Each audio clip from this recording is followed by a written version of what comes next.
68세. 나는 35년 공직 생활을 끝내고 평범한 할머니가 되었다. 그 흔한 초인종 소리만 울리지 않았다면. 밤 9시 5분, 사위가 다급하게 찾아왔다. 그리고 다음 날 아침, 7살 손녀의 동요에서 수상한 노랫말을 들었다. 장부는 둘로 도는 딴 데로, 딴 데로. 며칠 뒤, 사위가 선물한 카디건 속에서 초소형 녹음기를 발견했다. 나를 감시하려 한 건 바로 내 사위였다. 이 평범한 가족에게 숨겨진 15억의 비밀을 파헤치기 위해 나는 은퇴한 공무원의 마지막 일을 시작했다. 2024년 3월 27일 밤 9시 5분. 거실의 낡은 벽시계가 느릿하게 똑딱거렸다. 나는 소파에 앉아 돋보기 너머로 신문을 읽고 있었다. 기사는 온통 고령화 사회의 문제와 노인 복지 예산에 관한 이야기였다. 2달 전 주민센터 사회복지 담당직에서 정년 퇴임한 나에게는 더 이상 남의 일이 아니었다. 35년간 주민들의 희로애락을 지켜보며 쌓인 연금 통장만큼이나 내게 남은 것은 이상한 것을 알아채는 눈이었다. 그리고 그날 밤, 그 눈이 예고도 없이 움직이기 시작했다. 띵동. 초인종 소리가 정막을 깼다. 나는 묵직한 몸을 일으켰다. 무릎에서 시큰거리는 통증이 느껴졌다. 내일은 분명 비가 오거나 아니면 기온이 뚝 떨어질 것이다. 날씨보다 내 관절이 먼저 알려주는 습관적인 예보였다. 현관으로 향하며 인터폰 화면을 들여다봤다. 화면 속에는 사위 강도윤이 서 있었다. 평소와 다름없이 말끔한 감색 정장 차림이었지만 넥타이가 미세하게 비뚤어져 있었다. 며칠 밤을 새운 사람처럼 얼굴은 푸석했고 미소는 억지스러웠다. 인터폰을 통해 그의 목소리가 들렸다. 어머님, 저예요. 강서방이요. 나는 잠금 장치를 해제했다. 삐하는 전자음과 함께 철컥 문이 열렸다. 강서방은 평소처럼 구두를 현관 매트 위에 가지런히 벗어놓았지만 그의 손가락이 미세하게 떨리는 것을 나는 놓치지 않았다. 35년간 민원실에서 셀 수 없이 많은 사람들의 손짓, 몸짓을 읽어온 나였다. 손을 감추려 하지 않는 거짓말쟁이는 없었고 그들의 작은 신호들은 늘 진실을 향한 단서였다. 이렇게 늦은 시간에 죄송해요. 민주가 갑자기 급한 출장이 생겨서 지안이를 며칠 맡아주실 수 있으신가요? 나는 민주의 IT 스타트업이 워낙 바쁘다는 것을 알고 있었다. 케어테크, 즉 노인 돌봄 서비스를 디지털화하는 분야라 했다. 퇴직 후에도 그 분야에 관심이 많았던 터라 민주에게 종종 관련 소식을 물어보곤 했다. 하지만 이렇게 급작스러운 출장은 처음이었다. 게다가 강서방의 눈빛에서 느껴지는 그 불안감은 뭘까? 평소 어떤 상황에서도 여유를 잃지 않던 그였다. 그래, 지안이는? 전화로 말했으면 내가 갔을 텐데. 차에서 자고 있어요. 제가 안고 올게요. 그가 다시 문을 열고 나갔다. 나는 늦은 밤 방문이 주는 위화감을 곱씹었다. 그는 요양병원 재무실장으로 일하고 있었다. 그곳의 이름은 한라 실버케어. 규모가 꽤 크고 시설도 좋아서 이 지역 어르신들 사이에서는 평판이 나쁘지 않은 곳이었다. 하지만 오늘 강서방의 모습은 어딘가 재무실장이라는 단어가 주는 신뢰감과는 거리가 멀었다. 현관문이 다시 열리고 강서방이 잠든 지안이를 조심스럽게 안고 들어왔다. 7살짜리 아이는 파자마 위에 얇은 외투만 걸쳐 입은 채 아빠 품에 곤히 안겨 있었다. 그 모습은 정말 급하게 집을 나선 듯 했다. 작은 방에 눕혀도 될까요? 그래, 이불은 내가 미리 깔아놨어. 강서방이 지안이를 방에 눕히는 동안 나는 그의 정장 재킷 주머니가 불룩한 것을 봤다. 서류 뭉치 같은 것이 들어있는 듯 했다. 그는 지안이를 눕히고 방에서 나오며 재킷의 단추를 여미는 듯 했지만 이미 불룩한 주머니는 내 시야에 들어왔다.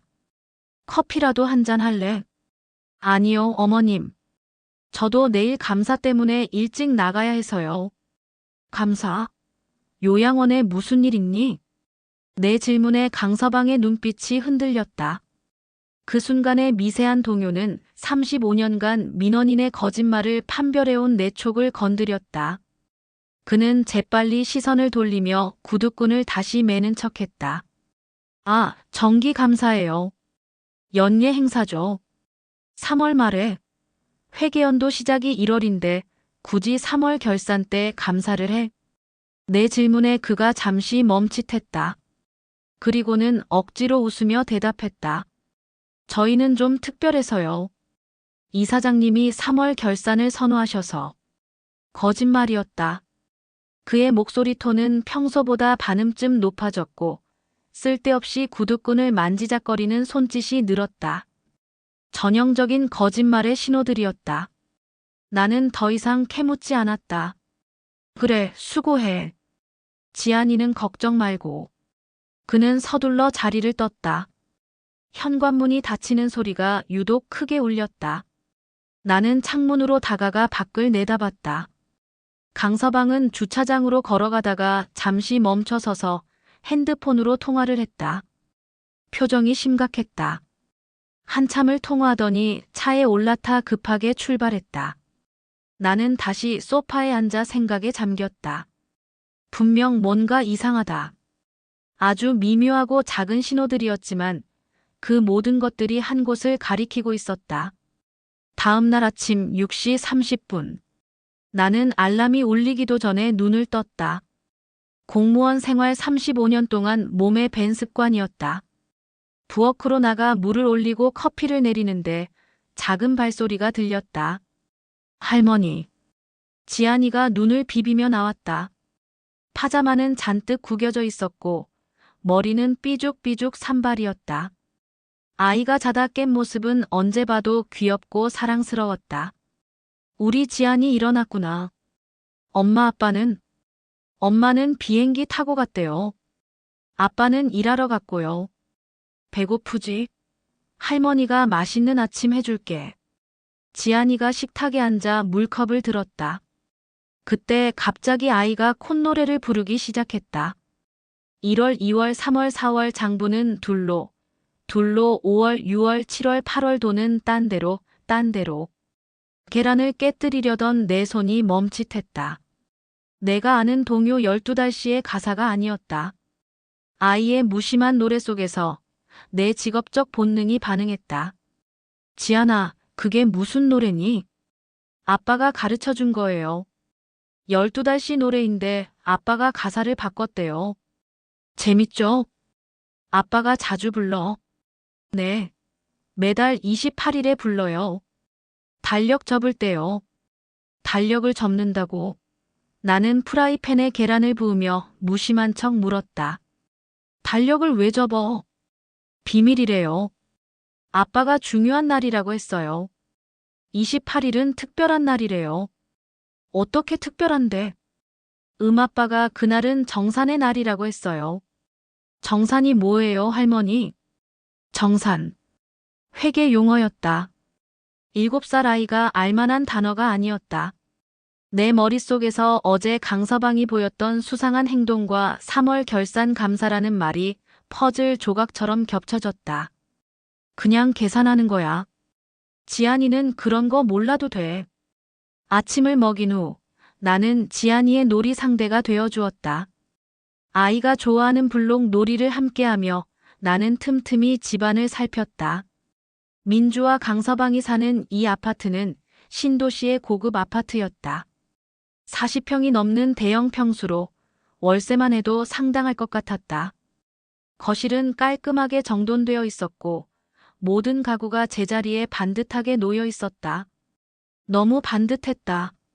마치 생활의 흔적을 지운 모델하우스처럼. 아이가 있는 집치고는 너무 깨끗했다. 벽에 걸린 가족 사진들도 모두 스튜디오에서 찍은 화보뿐이었다.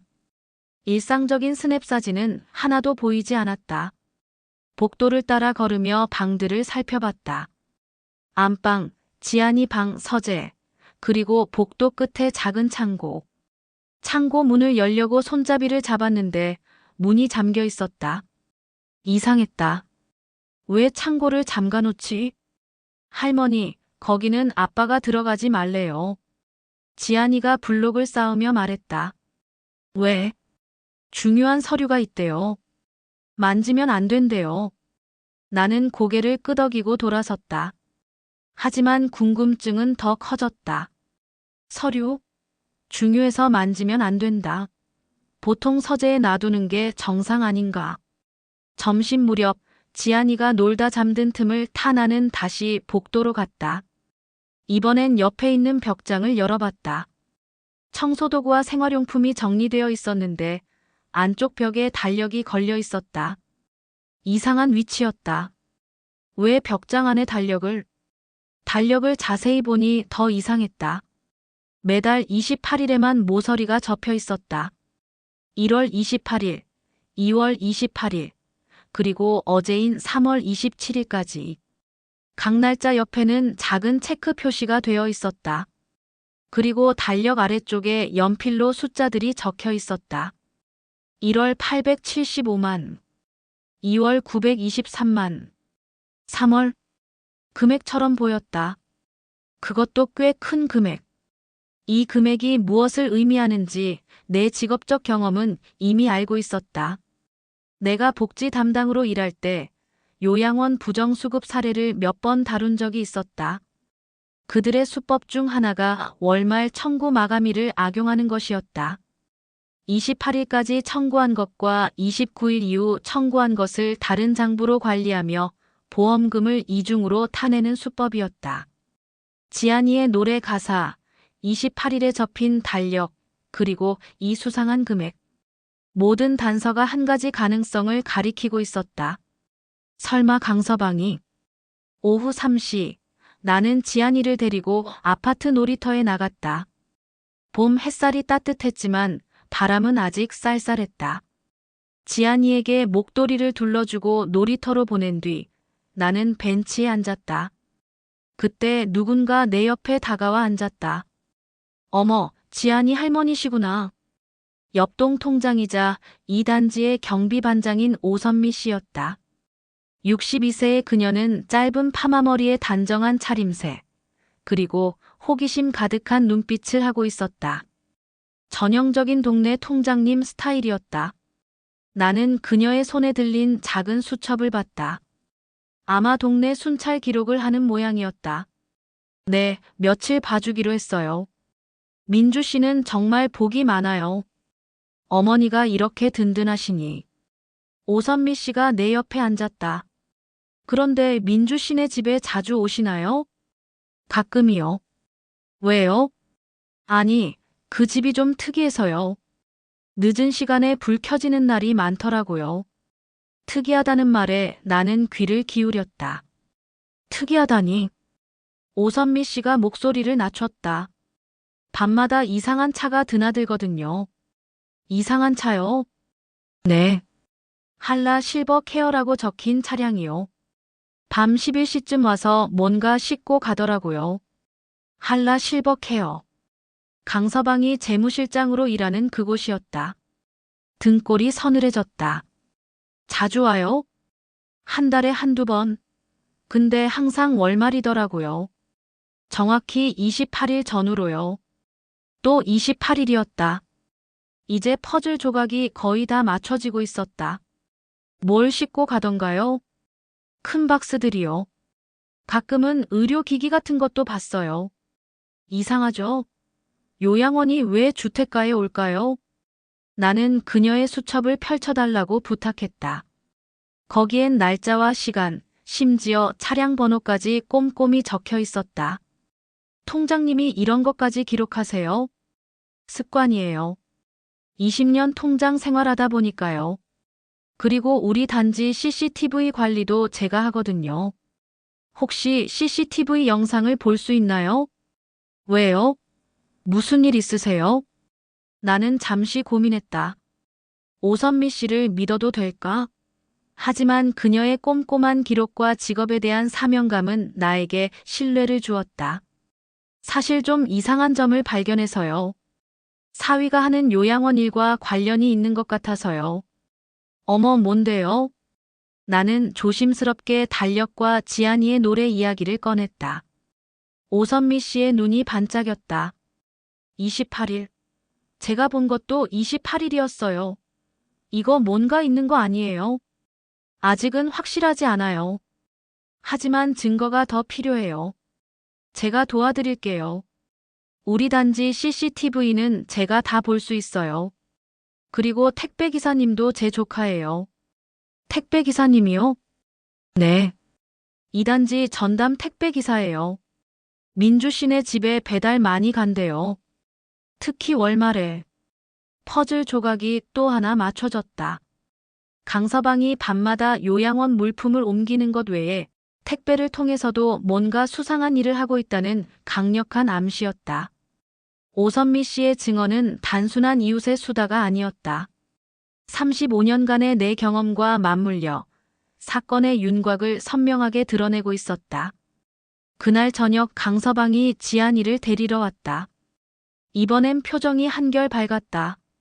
민주에게서 걸려온 전화 때문이었는지 어제와는 확연히 다른 모습이었다. 어머님, 감사합니다. 내일도 부탁드려도 될까요? 그래. 그런데 강서방. 네. 요즘 요양원 운영이 많이 힘들다던데 괜찮아? 그의 표정이 미세하게 경직됐다.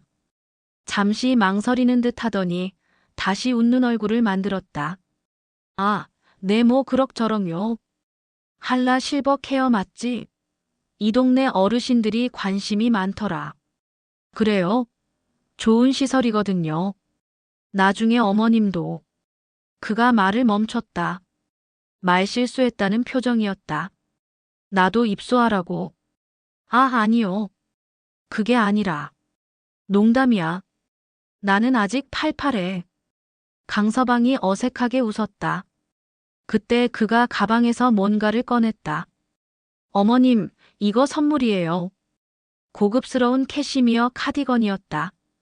크림색 바탕에 진주처럼 반짝이는 단추가 달려 있었다. 어머, 이런 비싼 걸. 별 말씀을요. 어머님이 지안이를 잘 봐주시니까요. 날씨도 쌀쌀한데 입으세요. 그는 서둘러 지안이를 안고 현관을 나섰다. 평소보다 더 빠른 걸음이었다. 현관문이 닫힌 후 나는 카디건을 자세히 살펴봤다. 정말 고급스러운 옷이었다. 가격표는 떼어져 있었지만 브랜드를 보니 적어도 50만 원은 넘을 것 같았다. 강서방이 이렇게 비싼 선물을 할 이유가 뭘까? 단순히 고마움의 표시일까? 내 직감은 아니라고 말했다. 카디건을 입어보니 따뜻하고 부드러웠다. 그런데 이상했다. 단추 중 하나가 묘하게 무거웠다. 세 번째 단추였다. 다른 단추들과 모양은 같은데 무게가 달랐다. 35년간 온갖 서류와 물건을 다뤄본 경험이 말해주고 있었다. 이것은 평범한 단추가 아니다. 나는 조심스럽게 바늘과 실을 꺼냈다. 실밥이 뜯기지 않게 단추를 뜯어내니 단추 뒷면에 작은 구멍이 있었다. 그 안을 들여다보니 초소형 녹음기였다. 손가락 한마디보다 작은 녹음기가 단추 속에 숨겨져 있었다. 최신형 기기였다. 배터리도 들어있고 이미 녹음 중이었다. 왜 나를 감시하려는 거지? 당혹감보다 불길한 예감이 먼저 들었다. 하지만 나는 당황하지 않았다. 오히려 이것이 기회일 수도 있었다. 만약 이 녹음기에 이미 녹음된 내용이 있다면 나는 오래된 스마트폰 충전 케이블을 찾았다. 공무원 시절 IT 교육에서 배웠던 것들이 떠올랐다. 최근 기기들은 대부분 USB로 연결이 가능했다. 케이블을 개조해서 녹음기에 연결하니 정말로 연결이 됐다. 노트북을 켜고 파일을 확인했다. 음성 파일이 여러 개 있었다. 나는 가장 최근 파일을 재생했다. 강서방이 목소리였다. 여보, 어머님께 그거 드렸어. 잘 숨겨뒀어. 민주 목소리가 들렸다. 카디건, 괜찮을까? 혹시 엄마가 눈치채면. 괜찮아. 혹시 뭔가 눈치채더라도 증거로 쓸 수 있어. 지안이가 옆에 있어서 말 조심했으니까. 그래도 엄마인데. 장모님이 우리한테 유리한 증언을 하도록 만들어야 해. 나중에 문제가 생기면 당신이 하는 일도 엮일 수 있으니까. 내 손이 떨렸다. 딸과 사위가 나를 이용하려 했다니. 가슴이 먹먹해졌다. 그러나 분노할 틈도 없이 다음 파일이 재생되었다. 실장님, 28일 청구 준비 다 됐습니다. 낯선 남자 목소리였다. 좋아. 이번 달은 얼마나 올릴 수 있어? 강서방의 목소리였다. 950만 원 정도요. 유령 입소자 12명 추가했습니다. 유령 입소자라는 단어에 나는 숨을 멈췄다. 보험 청구는 28일 이전에 다 올려요. 29일부터는 다음 달 장부로 넘기고요. 보조장부 관리 잘하고 있지?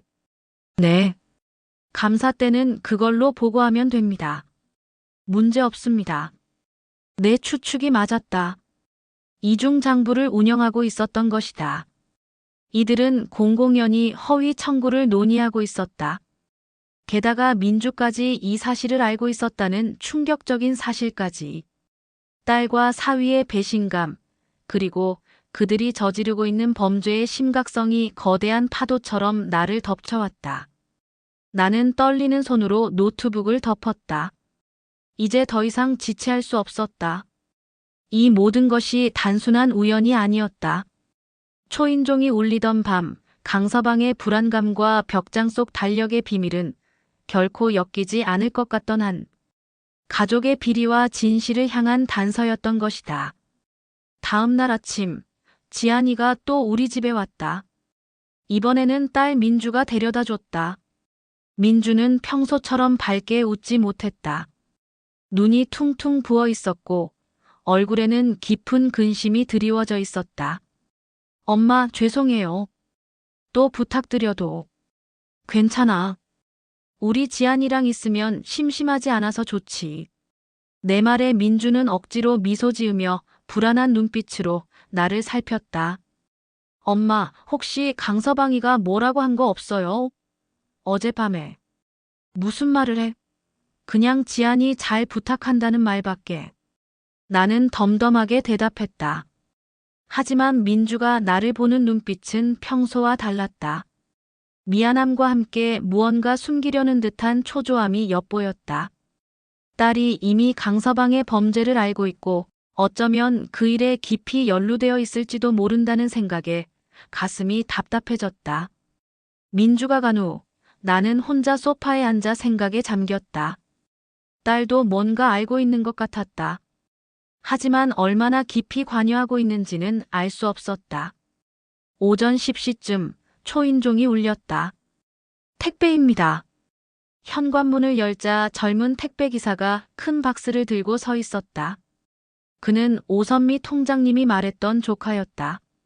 그는 나를 알아보는 듯 고개를 끄덕이더니 큼직한 박스를 현관 안쪽에 내려놓았다. 강도윤님 앞으로 온 택배예요. 고마워요. 매번 수고가 많네. 박스가 꽤 무거웠다. 발송인을 보니 한라 실버 케어라고 찍혀 있었다. 순간 심장이 쿵 하고 내려앉았다. 요양원의 물품이 왜 이곳으로 배달된 걸까? 할머니, 이거 아빠가 보낸 거예요? 지안이가 신나서 박스를 열려고 했다. 잠깐 할머니가 열게. 나는 지안이를 앉혀두고 박스를 조심스럽게 열었다. 박스 안에는 요양용 기저귀가 가득 들어 있었다. 그런데 이상했다. 왜 요양원 물품을 집으로 보내지? 게다가 양이 너무 많았다. 가정에서 쓸 양이 아니었다. 박스를 비우다가 바닥이 이중으로 되어 있다는 것을 발견했다. 손톱으로 살짝 들어올리니 틈이 생겼다.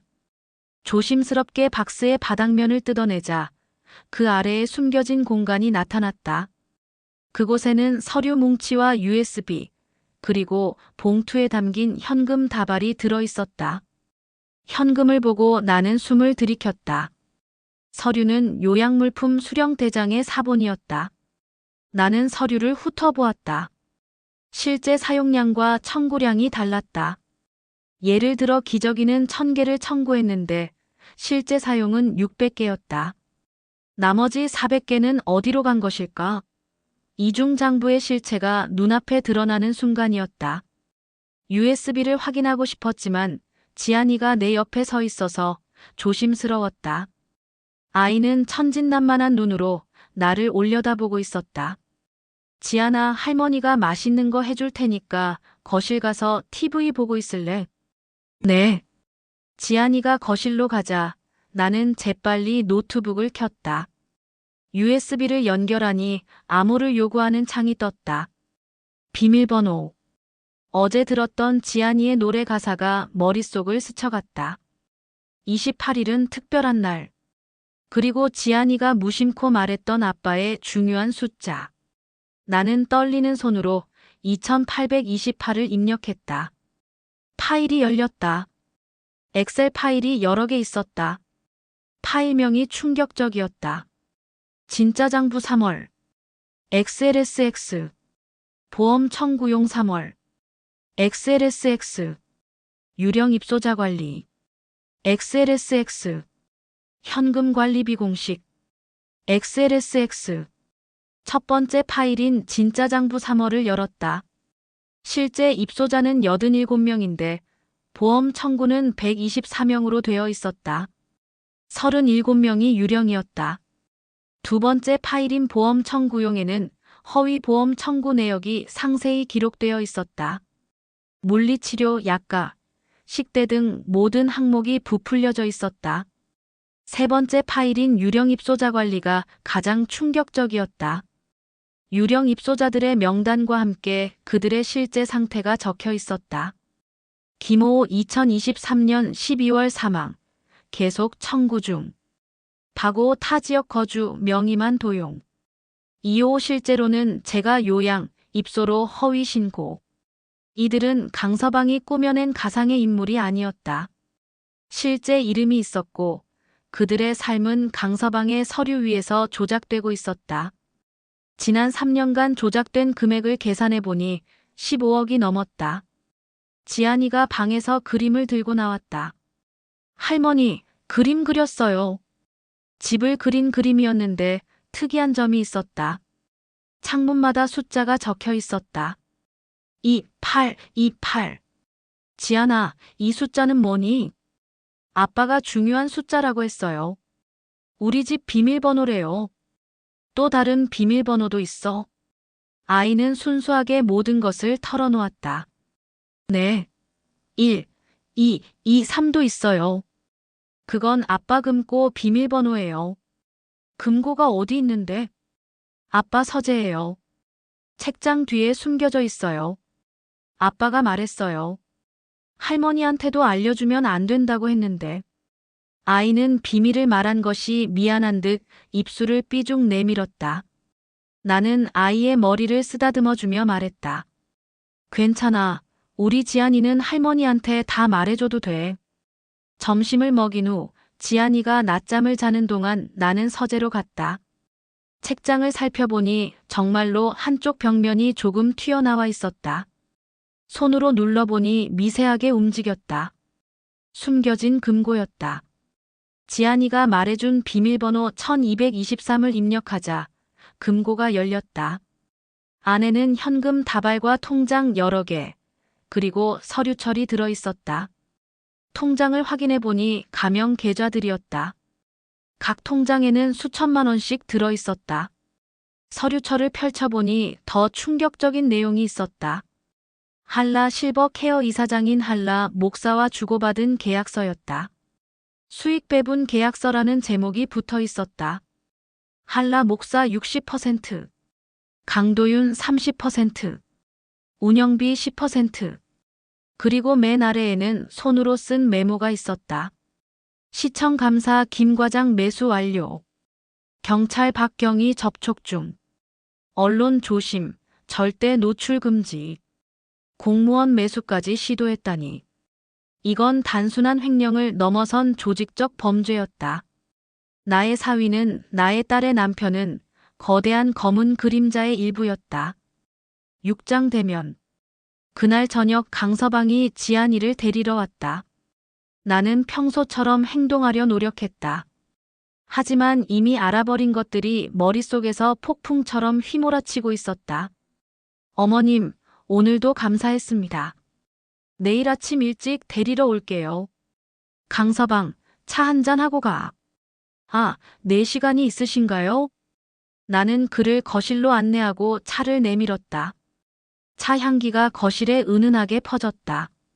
강서방은 찻잔을 들고 앉았지만 눈동자는 불안하게 흔들렸다.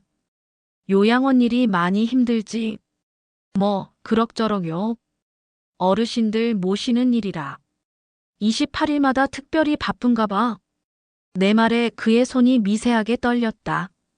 찻잔을 내려놓는 소리가 평소보다 크게 울렸다. 그의 얼굴에서 핏기가 사라졌다. 왜 그러시죠? 나는 그의 눈을 똑바로 쳐다보며 말했다. 지안이가 노래를 부르더라. 장부는 둘로라고. 처음엔 무슨 말인지 몰랐는데 생각해보니 알겠더군. 강서방이 얼굴이 창백해졌다. 이마에 땀방울이 맺혔다. 그는 고개를 저으며 억지로 웃었다. 어머님, 그건 그냥 아이 장난이에요. 아무 의미 없는. 그래. 그럼 이것도 장난일까? 나는 USB를 테이블에 올려놨다. 플라스틱 재질이 투명해서 안에 있는 반도체가 보였다. 강서방은 그것을 보자마자 벌떡 일어났다. 그의 얼굴이 불그락푸르락했다. 어머님이 어떻게 이걸? 35년간 복지 부정수급을 잡아온 사람이야. 이 정도는 기본이지. 어머님, 이건 오해예요. 제가 설명. 오해? 15억. 3년 동안 15억을 빼돌렸더군. 그의 몸에서 힘이 빠져나갔다. 그는 주저앉아 손으로 얼굴을 감쌌다. 어머님, 저도 어쩔 수 없었어요. 어쩔 수 없었다고. 한라 이사장님이 처음엔 작은 부탁이었어요. 그런데 점점 규모가 커지고 돈의 유혹에 벗어날 수 없었어요. 그래서 계속했다고. 돌아가신 어르신들 이름까지 도용하면서. 강서방이 고개를 들었다. 눈이 충혈되어 있었다. 어머님은 모르세요. 요양원 운영이 얼마나 힘든지. 정부 지원금으로는 턱도 없어요. 돈을 더 벌어서 지안이한테 더 좋은 것, 더 많은 것을 해주고 싶었어요. 그의 눈에 눈물이 맺혔다. 그게 범죄를 정당화하는 이유가 되나? 저도 가족이 있어요. 지안이를 좋은 환경에서 키우고 싶었어요. 지안이가 나중에 이 사실을 알면 뭐라고 할까? 아빠가 도둑놈이라는 걸 알면. 강서방이 흠칫했다. 그제야 자신의 행동이 가져올 가장 끔찍한 결과를 깨달은 듯했다. 그건 아빠가 범죄자라는 걸 알면. 침묵이 흘렀다. 강서방이 조용히 말했다. 어머님, 제발 한 번만 눈 감아주세요. 눈 감아달라고. 지안이를 위해서라도, 민주를 위해서라도. 나는 단호하게 고개를 저었다. 진짜 가족을 위한다면 지금이라도 자수해. 다음 날 아침, 민주가 나를 찾아왔다. 어제 밤새 울었는지 눈이 퉁퉁 부어 있었다. 엄마. 민주는 내게 무릎을 꿇고 앉았다. 나는 놀라서 그녀를 일으키려 했지만 그녀는 고집스럽게 그 자리에 머물렀다. 엄마, 다 알고 있었어요, 다. 언제부터 알았어? 작년부터요. 강서방이 저한테 말했었어요. 처음엔 작은 일이라고, 금방 끝날 거라고. 그런데 일이 점점 커졌어요. 제가 IT 회사에서 노인 돌봄 프로그램을 만드는 일을 하잖아요. 오빠가 그 기술을 허위 청구에 이용하자고 했을 때 그때 도망쳤어야 했는데. 민주가 흐느꼈다. 나는 그녀의 등을 쓸어주었다. 무서웠어요, 엄마. 이 생활을 잃는 게. 지안이한테 좋은 옷, 좋은 장난감, 좋은 학원 다 해주고 싶었고 오빠가 번 돈으로 우리가 이렇게 잘 살게 되니 그냥 눈 감고 싶었어요. 부정한 돈으로 산 행복이 진짜 행복일까? 아니요. 매일 밤 악몽을 꿨어요. 언젠가 들통날까봐, 지안이가 알게 될까봐.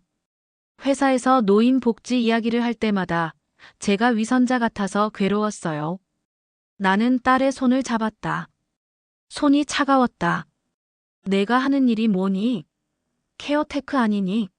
노인들을 돕는 기술을 개발한다면서 정작 내 남편은 노인들의 돈을 빼앗고 있어. 그래서 더 괴로웠어요. 낮에는 노인 복지를 이야기하고 밤에는 오빠가 몰래. 나는 민주에게 강서방이 나에게 녹음기가 숨겨진 카디건을 선물했다는 사실도 말해주었다. 딸은 충격과 동시에 더 큰 배신감을 느낀 듯 했다. 어떻게 저한테 엄마까지.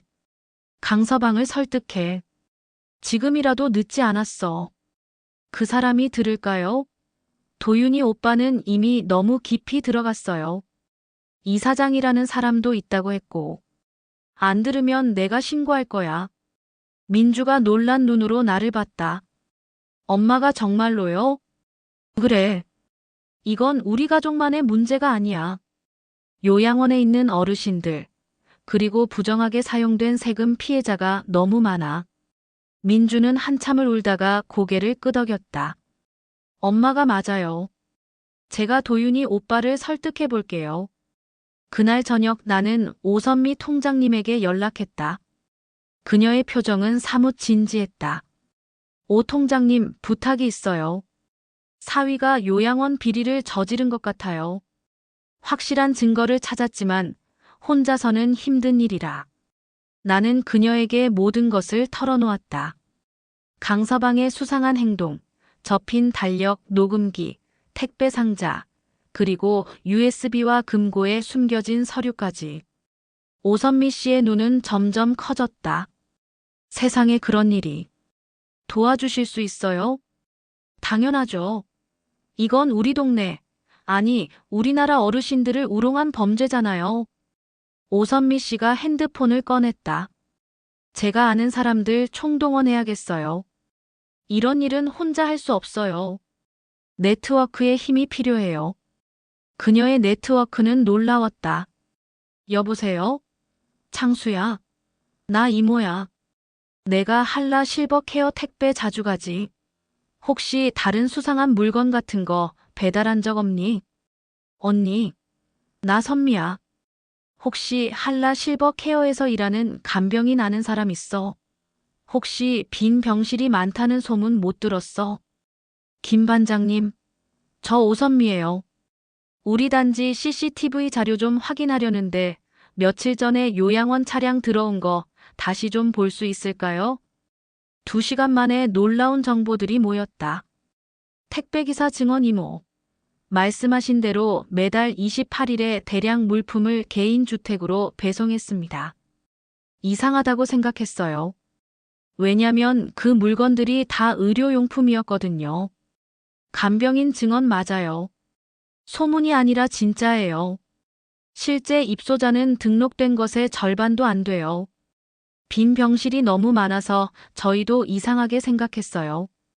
경비원 증언 밤마다 물건을 빼돌리는 것 봤어요. 트럭이 후문으로 들어왔죠. 신고하려 했는데 윗선에서 그냥 모른 척하라고 압력이 들어왔어요. 야간 순찰자 증언 트럭 번호 다 적어뒀어요. 며칠 전에는 아예 트럭 2대가 같이 들어왔죠. 정식 요양원 차량이 아니라 이사업체 차량 같았어요. 오선미 씨는 모든 증언을 꼼꼼히 수첩에 기록했다. 그녀의 수첩은 이미 사건의 중요한 기록물로 변해가고 있었다. 작은 신호를 놓치지 않고 그 단서를 기록하고 그것을 공유하여 거대한 그림을 만들어가는 것. 이것이 바로 내가 35년간 해왔던 일이었다. 나는 오선미 씨의 행동에서 나 자신을 보았다. 그리고 이제 혼자가 아니라는 사실에 큰 용기를 얻었다. 밤이 되자 나는 강서방에게서 다시 전화가 올 것을 예상했다. 그러나 전화는 오지 않았다. 대신 민주에게서 문자가 왔다. 엄마, 도윤이 오빠가 말을 안 들어요. 모든 증거를 없애겠다고 해요. 서재에 있는 금고도 다른 곳으로 옮기려고 하는 것 같아요. 긴장감이 최고조에 달했다. 이제 더 이상 기다릴 수 없었다. 내일 아침, 아니 오늘 밤 당장 움직여야 했다. 나는 떨리는 손으로 핸드폰을 쥐었다. 이 모든 것을 끝낼 마지막 단계가 시작될 참이었다. 강서방이 증거를 인멸하려 한다는 민주의 문자를 받자마자 나는 심장이 쿵 하고 떨어지는 것을 느꼈다. 더 이상 지체할 시간이 없었다. 나는 35년간 몸담았던 공직 생활의 모든 경험을 총동원하기로 했다. 공직 사회는 때로 답답하고 느리지만 한번 움직이면 거대한 시스템이 되어 정의를 실현한다는 것을 누구보다 잘 알고 있었다. 나는 잠든 지안이의 얼굴을 확인하고 깊은 숨을 내쉬었다.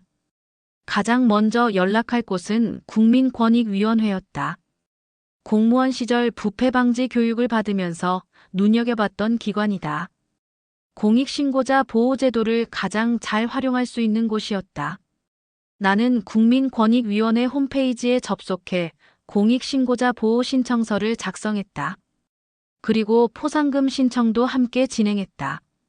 포상금이 목적은 아니었지만 이 돈이 민주와 지안이에게 새로운 삶을 시작할 작은 희망이 될 수도 있었다. 다음은 시청 감사실이었다. 나는 예전에 함께 근무했던 감사실 직원을 떠올렸다. 당시에도 원칙을 중요시하던 후배였다. 떨리는 손으로 전화를 걸었다. 감사실입니까? 저는 전직 주민센터 직원 신말순입니다. 아, 신 주무관님. 은퇴하셨다고 들었는데 어떻게 지내시나요? 다행히 목소리를 기억하고 있었다. 덕분에 잘 지내고 있습니다. 그런데 지금 아주 심각한 사안을 제보하려고요. 특별감사가 필요한 사안입니다. 얼마나 심각한가요? 나는 내가 확보한 증거들을 요약해서 설명했다. 15억 횡령, 유령 입소자, 허위 문서 위조, 그리고 공무원 매수 시도 정황까지.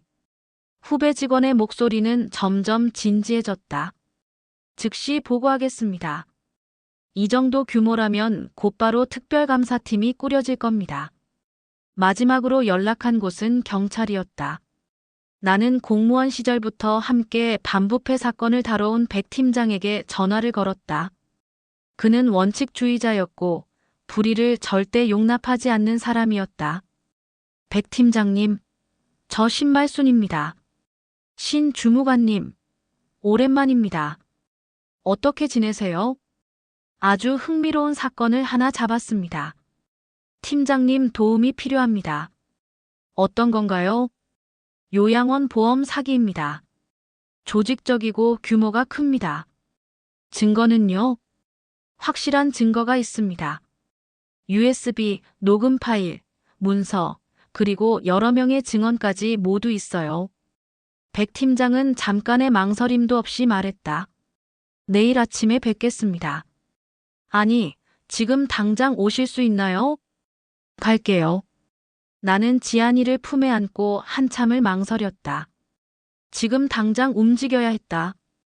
혹시 모를 위험에 대비하기 위해 나는 잠든 지안이의 방문을 조용히 닫고 백 팀장에게 전송할 증거들을 마지막으로 확인했다. 공무원 시절 늘 품고 다니던 낡은 수첩을 꺼냈다. 거기에는 내가 지난 며칠간 목격하고 기록한 모든 것들이 빼곡히 적혀 있었다. 나는 이 모든 기록이 결코 헛되지 않았음을 직감했다. 밤 11시. 오선미 통장님에게서 전화가 왔다. 언니, 강서방 그 사람이 지금 요양원으로 간 것 같아요. 제가 CCTV로 봤어요. 증거를 없애려나 봐요. 안 돼. 내가 지금 백 팀장에게 연락해서 경찰을 보낼게. 경찰이 오기 전에 우리가 먼저 가요. 제가 아는 야간 경비팀에게 부탁해서 함께 움직이면 돼요. 결정적 증거를 직접 잡아야 해요. 그래야 강서방이 도망갈 틈이 없어요. 오선미 씨의 제안은 무모했다. 하지만 나는 그녀의 말이 옳다고 생각했다. 현장에서 직접 증거를 확보하는 것만큼 확실한 것은 없었다. 나는 오선미 씨와 요양원 근처에서 만났다. 달빛 아래 요양원은 고요했지만 검은 그림자가 드리워진 듯 했다. 우리는 요양원 정문이 아닌 후문으로 갔다. 오선미 씨의 조카인 택배기사가 알려준 길이었다. 여기 CCTV 사각지대예요. 직원들도 여기로 담배 피러 나와요. 후문은 열려 있었다. 경비가 소홀한 틈을 노린 것이 분명했다. 쓰레기장 옆 창고로 가요. 직원들이 파쇄하기 전에 문서들을 버려두는 곳이라고 했어요. 창고 문은 잠겨 있었지만 창문이 살짝 열려 있었다. 안에는 정말로 서류 더미가 있었다. 파쇄기에 넣기 위해 모아둔 것 같았다. 우리는 조심스럽게 창문을 열고 안으로 들어갔다. 언니, 이것 보세요. 오선미 씨가 서류 뭉치를 들었다. 3월 정산 실제라고 적혀 있었다. 그것은 진짜 장부였다. 우리는 재빨리 스마트폰 플래시를 끄고 사진을 찍었다. 서류의 모든 페이지를 꼼꼼히 촬영했다. 그때 발자국 소리가 들렸다. 누구세요?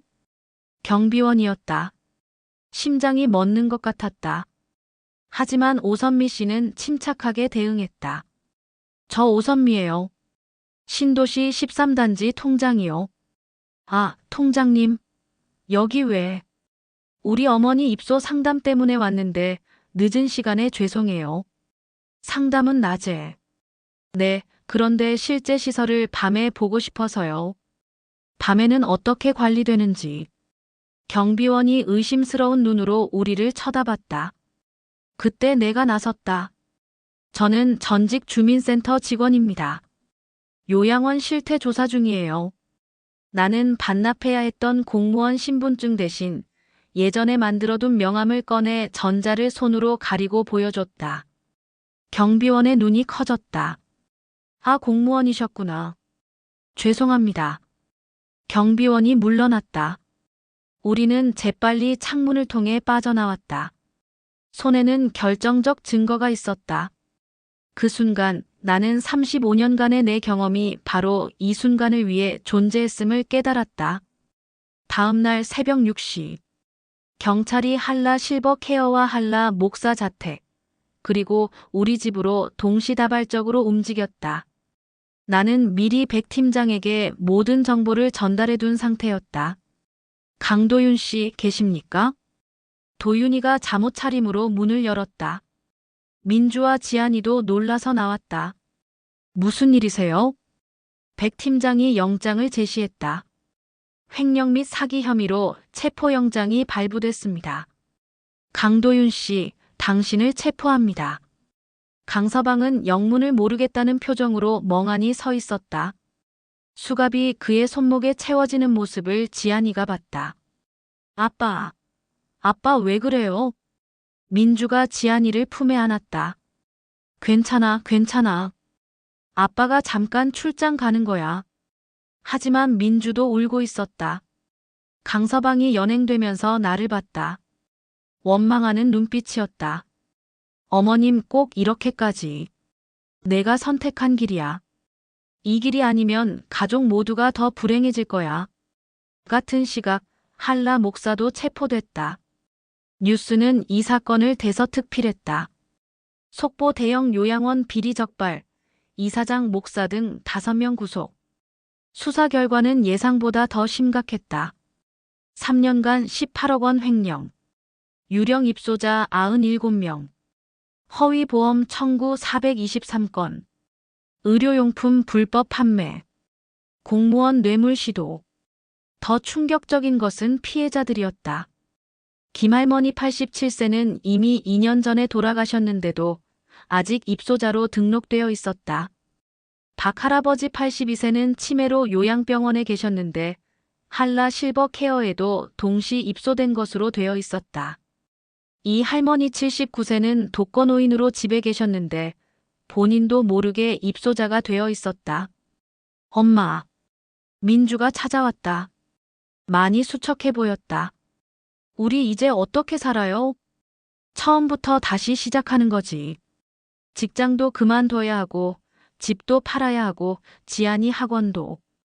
그래도 떳떳하게 살 수 있잖아. 민주가 고개를 숙였다. 제가 정말 바보였어요. 알면서도 모른 척했어요. 엄마가 도윤이 오빠한테 선물한 카디건에 녹음기가 있었을 때도 그냥 모른 척했어요. 도윤이 오빠가 저한테 했던 것처럼 엄마도 속이고 있었어요. 나는 딸의 손을 잡았다. 이제라도 깨달았으니 됐어. 이제부터가 더 중요해. 지안이한테 뭐라고 설명해야 할지. 진실을 말해. 아빠가 실수했지만 반성하고 있다고. 그리고 그 실수를 바로잡기 위해 노력하고 있다고. 재판이 시작됐다. 나는 증인으로 출석했다. 35년 공무원 경력과 함께 수집한 증거들을 제시했다. 증인은 어떻게 이 사실을 알게 되셨습니까? 손자가 부른 노래에서 시작됐습니다. 장부는 둘로라는 가사였죠. 법정이 웅성거렸다. 그리고 벽장 속 달력 28일만 접혀 있었습니다. 그 달력에 기록된 수상한 금액들을 보며 확신했습니다. 검사가 증거를 제시했다. 내가 찍은 사진, USB 파일, 녹음 파일. 모든 증거는 명백했다. 강서방은 고개를 숙이고 있었다. 한라 목사는 끝까지 부인했지만 증거가 너무 명백했다. 판결이 나왔다. 한라 목사 징역 7년. 강도윤 징역 5년. 공범들 징역 23년. 민주는 회사를 그만뒀다. 하지만 새로운 일을 찾았다. 엄마, 저 사회적 기업에 들어가기로 했어요. 사회적 기업? 네. 독거노인 돌봄 서비스를 하는 곳이에요. 월급은 적지만 제 손으로 정직하게 번 돈으로 지안이를 키우고 싶어요. 잘했어. 이제야 제대로 된 일을 하는 거야. 오선미 씨와 나는 새로운 일을 시작했다. 언니, 우리가 요양원 감시단을 만들어요. 감시단? 네. 시민감시단이요. 요양원 비리를 감시하고 어르신들의 권익을 보호하는 시민 모임을 만드는 거예요. 좋은 생각이었다. 우리의 경험을 살릴 수 있었다. 백 팀장에게서도 전화가 왔다. 신 선생님, 덕분에 큰 건을 해결했습니다. 시민단체가 나서서 도와주니 수사가 훨씬 수월했습니다. 제가 한 일은 별로 없어요. 무슨 말씀이세요? 포상금 나왔습니다. 1억 2천만 원입니다. 그렇게 많이요? 공익신고 포상금 최고액입니다. 잘 쓰세요. 이제 선생님의 눈과 기록은 우리 사회에 꼭 필요한 일이 될 겁니다. 2025년 12월. 나는 이 사건을 정리한 책을 썼다. 벽장 속 달력의 비밀이라는 제목으로. 책은 베스트셀러가 됐다. 많은 사람들이 요양원 비리에 관심을 갖게 됐다. 출판 기념회에 많은 사람이 왔다. 민주, 지안이, 오선미 씨, 백 팀장, 그리고 뜻밖의 사람도. 안녕하세요. 사부인. 아, 어서 오세요. 감사합니다. 제 아들이 잘못했는데도 이렇게 가족으로 대해주셔서. 사부인도 힘드셨죠? 이제부터라도 지안이를 위해 좋은 할머니가 되어주세요. 덕분에 아들놈이 정신을 차렸어요. 감옥에서 회계 공부를 다시 한대요. 나와서 제대로 살겠다고. 희망이 보였다. 지안이가 무대에 올라왔다. 제가 노래 한 곡 부를게요. 아이가 노래를 시작했다. 1월, 2월, 3월, 4월 봄바람 불어오네. 5월, 6월, 7월, 8월 여름이 왔어요. 원래 가사였다. 더 이상 장부는 둘로가 아니었다. 나는 일기를 썼다. 2025년 12월 28일. 오늘도 28일이다. 하지만 더 이상 두려운 날이 아니다. 평범한 날이다. 그래서 특별한 날이다. 35년 공무원 생활이 가르쳐준 것. 작은 신호를 놓치지 마라. 기록하라. 행동하라. 그리고 이번 사건이 가르쳐준 것. 용기는 나이를 먹지 않는다. 정의는 은퇴하지 않는다. 오늘도 어딘가에서 벽장 속 달력을 접는 사람이 있을 것이다. 그들에게 말하고 싶다. 우리가 지켜보고 있다고. 기록하고 있다고. 그리고 반드시 밝혀낼 것이라고. 초인종이 울렸다. 누구세요? 할머니. 저예요. 지안이었다. 문을 열자 아이가 뛰어들어왔다. 할머니, 오늘 학교에서 상 받았어요. 무슨 상? 정직상이요. 친구가 거짓말했는데 제가 진실을 말했거든요. 잘했구나. 아이를 안으며 생각했다. 이 아이는 아빠의 실수를 알게 될 것이다. 하지만 할머니의 용기도 알게 될 것이다. 그리고 진실의 힘을 배울 것이다. 창밖을 보니 눈이 내리고 있었다. 하얀 눈이 세상을 덮었다. 더러운 것들을 가리는 것이 아니라 새롭게 시작할 수 있는 희망을 주는 눈이었다. 전화가 울렸다. 여보세요? 신 선생님, 저 백 팀장입니다. 또 제보가 들어왔어요. 어떤 제보요? 이번엔 병원입니다. 선생님 도움이 필요해요. 나는 미소 지었다. 제가 할 수 있는 일이라면. 전화를 끊고 오선미 씨에게 문자를 보냈다. 우리 또 일할 거리가 생겼어요. 답장이 바로 왔다. 언제든 준비됐어요, 언니. 나는 펜을 들었다. 새로운 수첩을 펼쳤다. 첫 페이지에 썼다. 2025년 12월 28일. 새로운 시작.